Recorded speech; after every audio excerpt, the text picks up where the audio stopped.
Hi there. Good afternoon. It's John again from Main Reviews. Today I'm with Chris. Chris is the infamous hair god at Sola Suites. Chris, hi. Hello. Hi. Thanks for taking the time to meet with me today. My pleasure. I really appreciate it. So I had a conversation with Chris back a couple of weeks ago about consultations and the importance. And I think Chris and I share so much. I think we share the same philosophy as it relates to consultations. I thought it would be extremely beneficial for us to have this conversation so that we could put it out to the masses, because I'm sure at the end of this, everybody's going to be able to take something away from it. So, Chris, let's start. Okay. So, just give me your thoughts on consultation and why they're so important, and I'll just jump in. So for me, I've always found when I'm working with my clients, even from when I first started in the hair industry, the whole point of having a good hair service is knowing, why is your client there? What is their reason for having walked in today? And it's not just, I want my highlights done or I need a haircut, but to get to the specifics of that. And the challenge I find with a lot of people who are new to the industry, they just want to get in there and get their hands into the hair. And the problem with that is, you don't know what you're trying to do. You don't know what you're working with in terms of that client's hair history. You don't know what their expectations are. You don't know enough about their life. And to know that maybe they can't do something really extreme, even though they might sound like they're interested. So it's about being able to ask enough pertinent questions in a short amount of time to be able to make an educated decision on what needs to happen. Our job is not about guesswork. You know, if it's a haircut, it's precision lines and you're using angles. If it's color, it's chemistry. So why should a consultation be, I think I know what they want? I also see, Chris, I work with a lot of salons, and I oftentimes see a client will come in and that stylist or colorist will say, "Oh, hi, Susie. Oh, same as last time, right? Have a seat." And there is no consultation. Right. And I agree with you that all the fact finding is so critical to identify where you are and where you want to be. But in addition to that, you and I know the missed opportunities. If you don't have that consultation and talk about the service that you're providing, you may be doing a solid color, and afterwards you're doing a cut. Wait a minute, if you're doing a cut and a solid color, maybe, depending on the style, it might be beneficial to introduce some highlights strategically placed to create that movement or that dimension. Yep. If you don't discuss that in the consultation, when is it going to happen? Well, and also, if you do have that client that you've been doing for years, and you know that they're the same formula, visit after visit, then you don't want that client to feel like on that one visit that maybe someone made a suggestion or they looked at a magazine and saw something interesting, and that one time you didn't ask, hey, do you want to do something different today, or what would you like to do today? Even though you know the answer 99% of the time is going to be same as always, that one time might have been, well, I was thinking. And now you've missed that opportunity, you might not see that client again. Because a friend of theirs will say, well, I have a person, they'll do what you're thinking about. Because they now think you don't want to do anything different on them. It's not, or you don't know how. Exactly.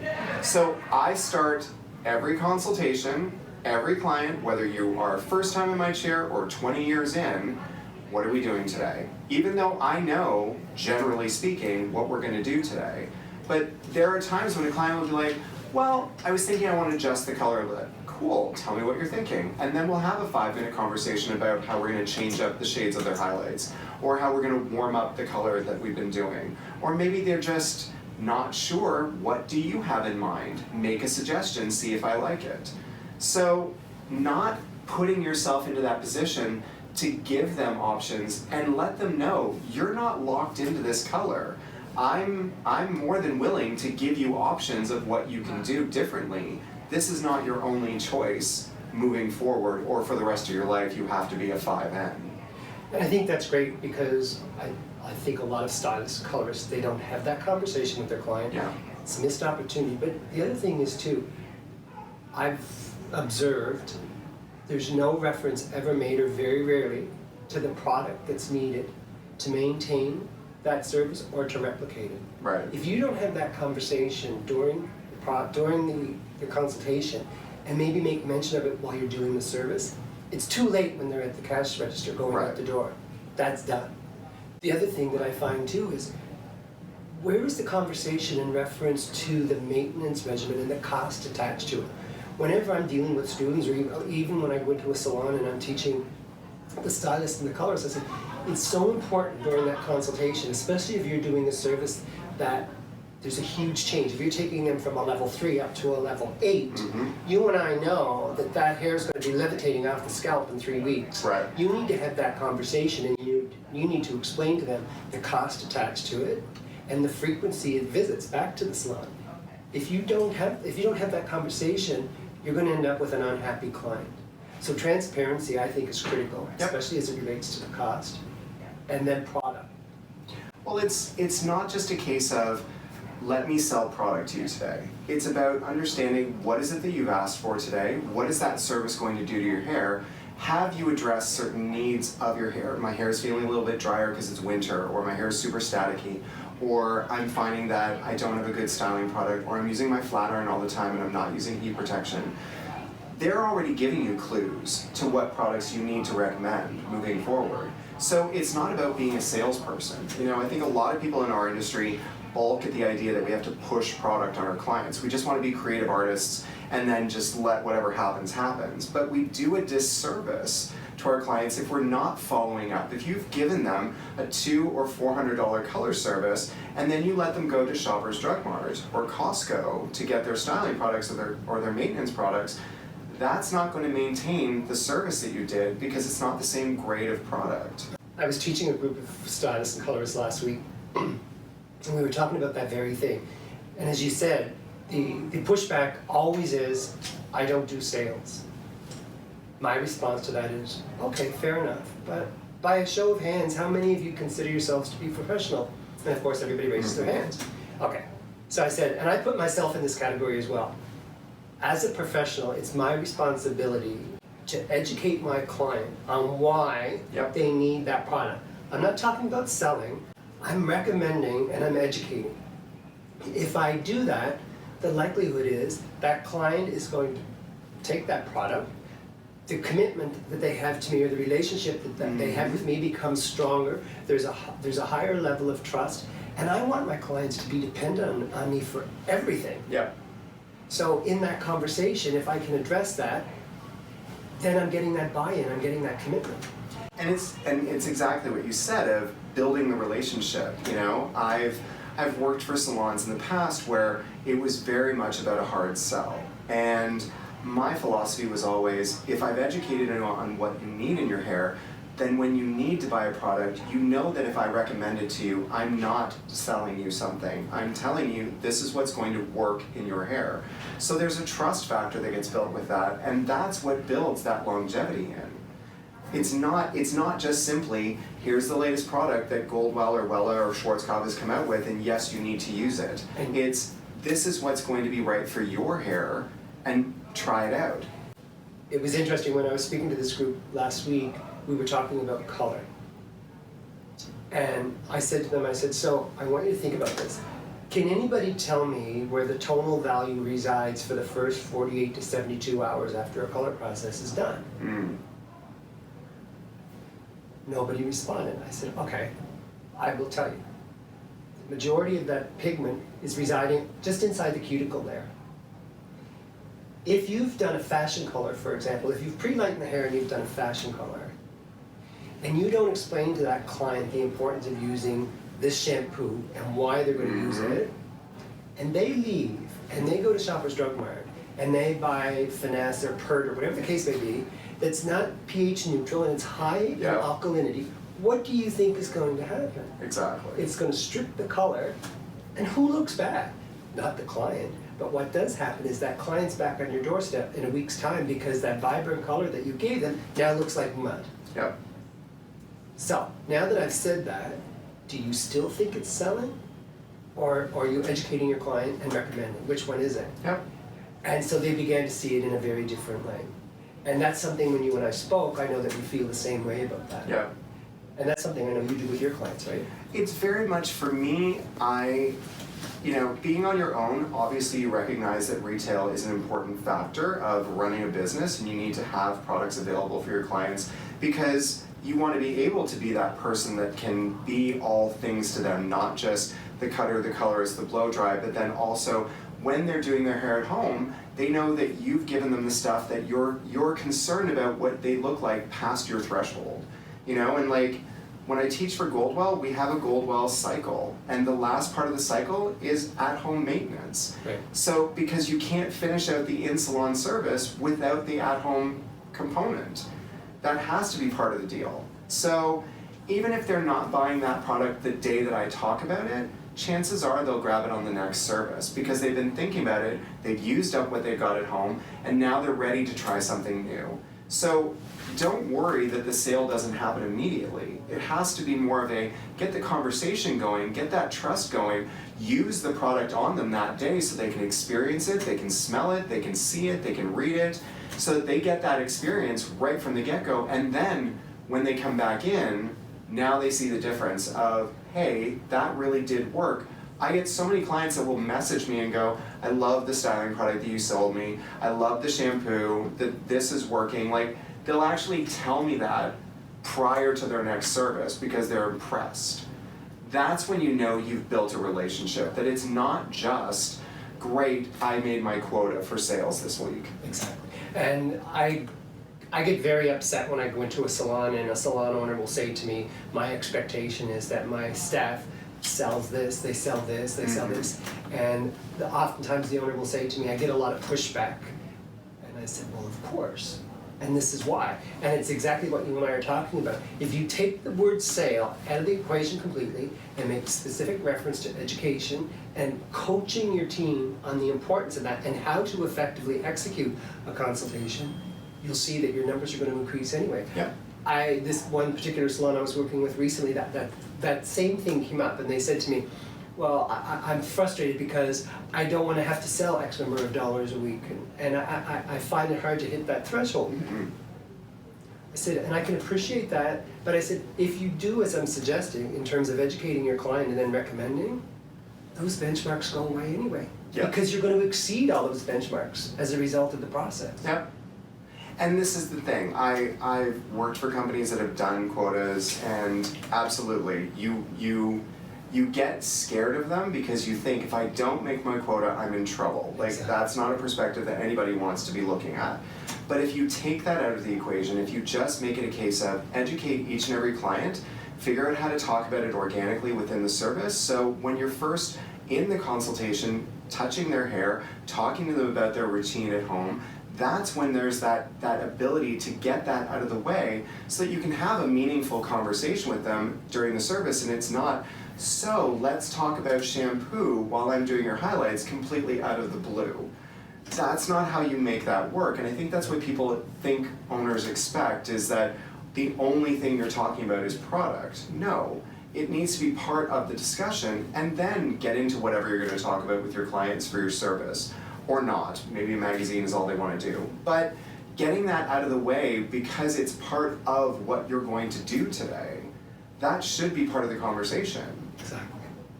The other thing that because when you and I spoke before, I find it so frustrating when I go into a salon and I see consultations being done, and the stylist or the colorist is standing behind the chair looking over. And you and I talked about this. Yep. You're 6 foot. I'm 6'3". Okay. So we know that we need to be at eye level. I need to be able to see Yep. you. I need to be able to read your body language. I can't do that if I'm standing behind you. No, and it's such a position of power. And keep in mind, the majority of the people that we're dealing with in our industry are women. So specifically as men, as a large man who's 6'3", that can be intimidating to new clients to just be looming over them and staring them down in the mirror. Again, a conversation should never happen through a mirror. No. It should be direct, face-to-face, at eye level. I know I'm in control. I don't need to enforce that. You know you've come to see me because I'm the professional. So I need to disarm that. I need to put you at ease. I need to make you feel comfortable in my presence and easygoing. The best way to do that is to come down to the same eye level. So whether I'm sitting down or I'm crouching or I'm just leaning against the chair here, that's how I work my angles to make sure that I'm not looking down at you, Right. I'm looking at you. Because this is how you have a conversation. It's not through the mirror. And the one thing that tends to happen when people do that as well, you immediately touch the hair because you're standing at the back of the client's head. Have you asked for permission? Have you even talked about what they want to do yet? Have you given them any sense of comfort before you immediately jump in and create physical contact? You know, when I'm teaching classes for consultation or intro classes, we really make that a specific point of ask to touch a new client. They may not feel comfortable in your presence yet. You know, just because you're friendly doesn't necessarily mean that this is okay.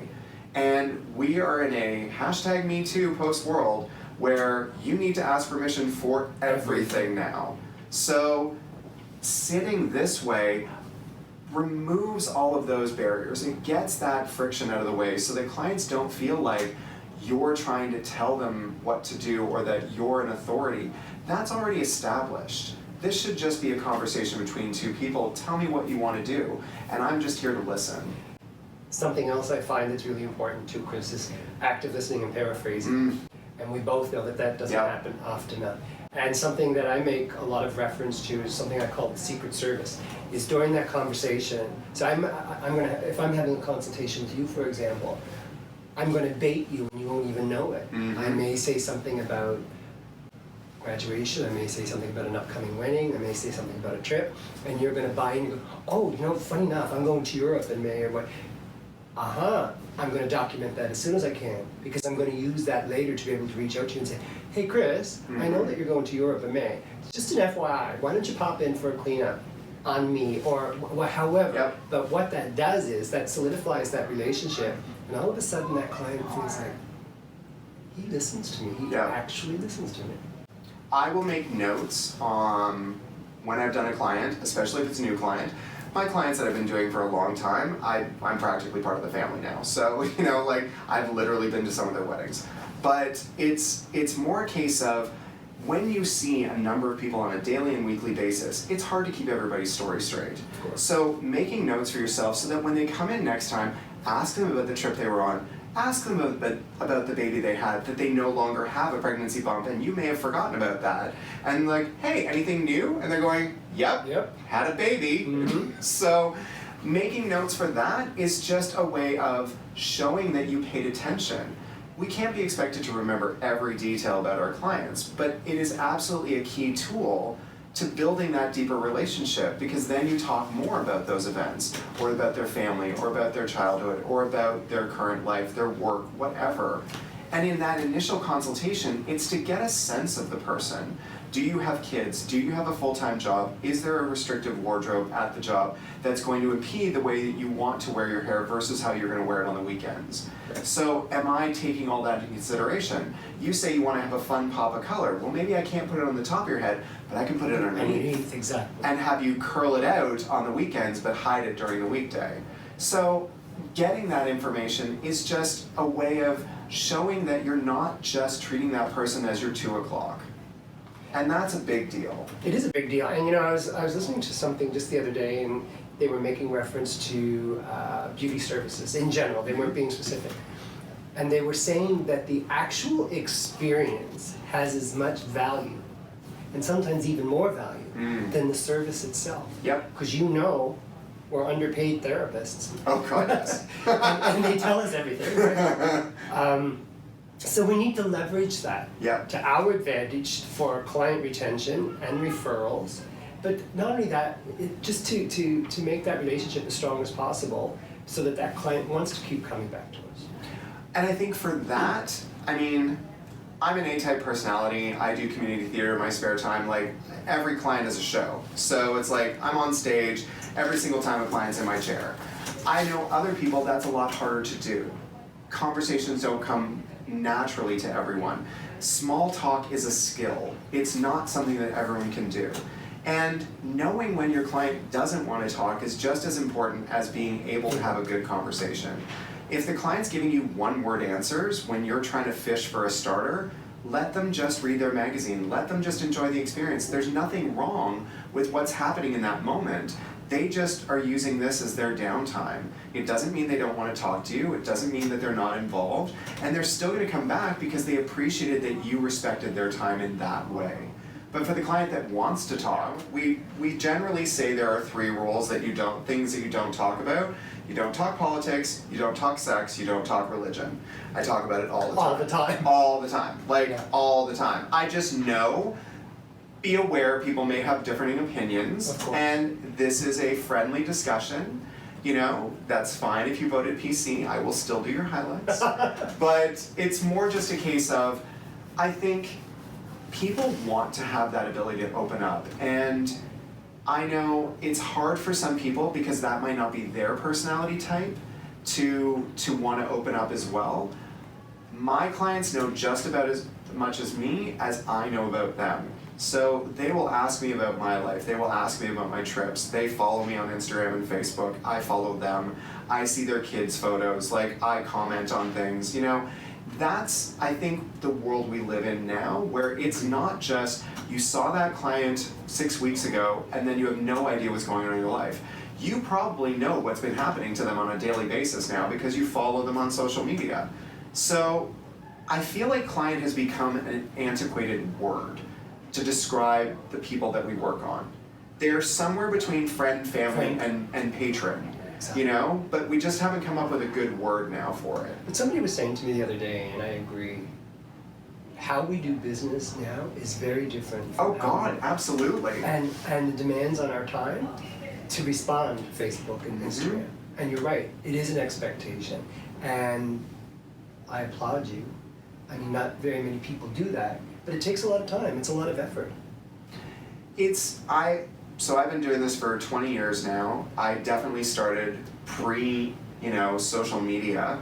And you would just see your clients when they came back in. You had no interaction with them otherwise. There was no knowing what happened to them except when they came in and you'd be like, so what's new? Haven't seen you for a little while. Tell me what's going on in your world.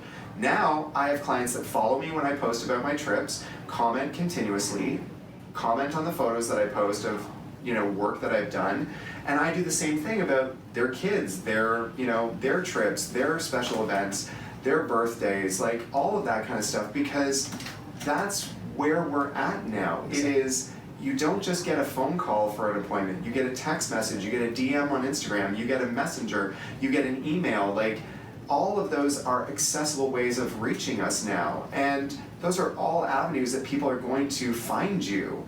They Google you, they Yahoo you, they Yelp you. Like, these are all ways that people find your business now. You have to be active on every platform now. If you're not, then... Where are you getting your clients? I had a client, I had a salon owner say to me a couple of weeks ago, if you're on second page of Google, you're in the graveyard. And unfortunately, that's true. Yep. But it takes a lot of time, and you really need to be dedicated to it. So... One thing I did want to speak about briefly though, Chris, is that I work with a lot of suite renters, and for whatever reason, they choose to not carry retail. I think it's challenging when you first start out, especially if you don't necessarily have a large clientele, so the overhead can be a lot. Buying an intro package to retail from any company is going to be a good chunk of money. Yes. And then deciding on, all right, I'm carrying that overhead until I sell it. So you have to be prepared for that initial input to your business. But realistically, not selling it is a disservice to your clients, 100%. And I'm always looking at what new products can I bring in. Maybe there's certain products that, that one just doesn't move.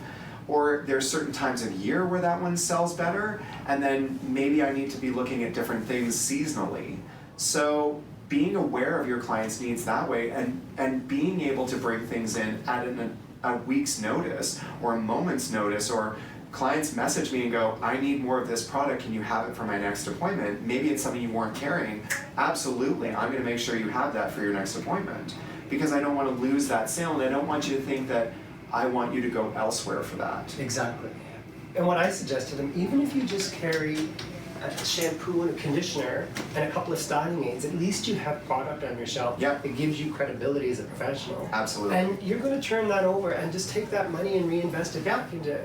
So I struggle to understand sometimes why people don't, because I think it compromises the relationship with the client and the perception as it relates to them being professional. And I think there's a big push sometimes to just be an artist, and I think when you've gone on your own in a way like this, you feel like you've been unshackled from the salon and the way that paradigm and that business model is set up. So I can see why some people would rebel against well, thank God I don't have to sell product anymore because no one's saying to me you didn't make your quota.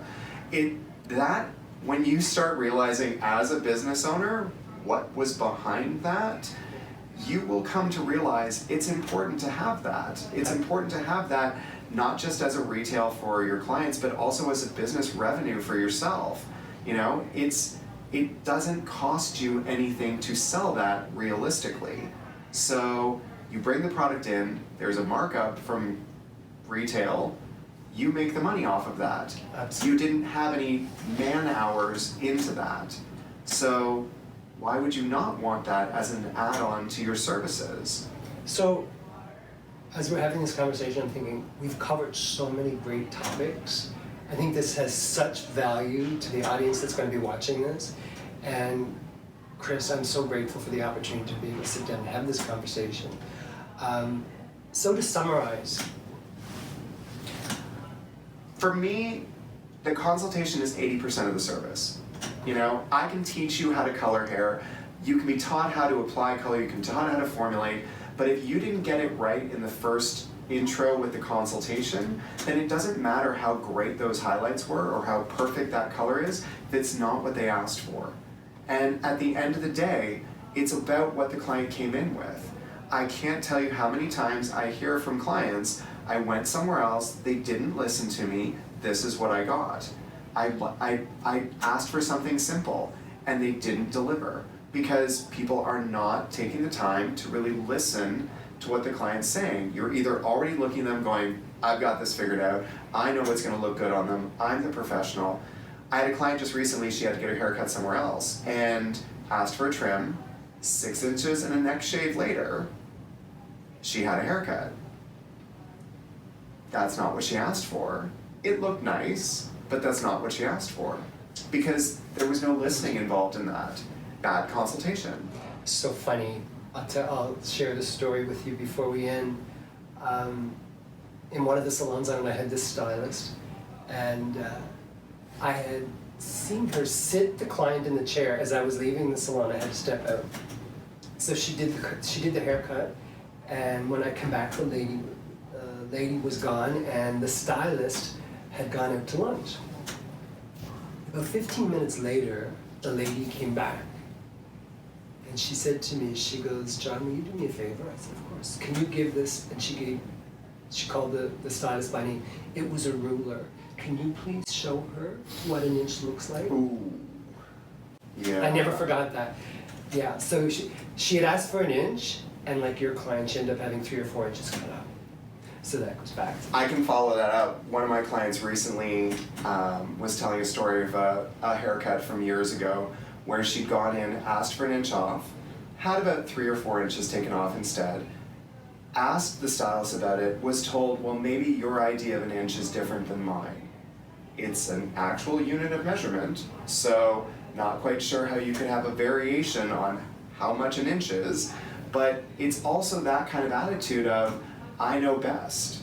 And we are the professionals, but that doesn't mean that we do things to our clients that they didn't ask for.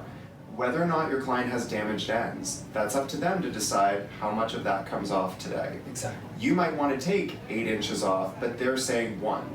You take 1, and then you work them up to that other 7 that eventually needs to come out of their hair. But they won't trust you a second time if you didn't listen to them the first time. Well, that brings back the act of listening and paraphrasing, right? Yep. And once you do that to a client, you can be rest assured they're never coming back. and any chance that you ever had of recruiting clients from that client is gone. Yeah. So I hope impressed on our audience the importance of an effective consultation, and I'm sure they're going to take lots of great tips away from this today. Excellent. Well, this was good. Chris, thank you so much. It was such a pleasure. My pleasure.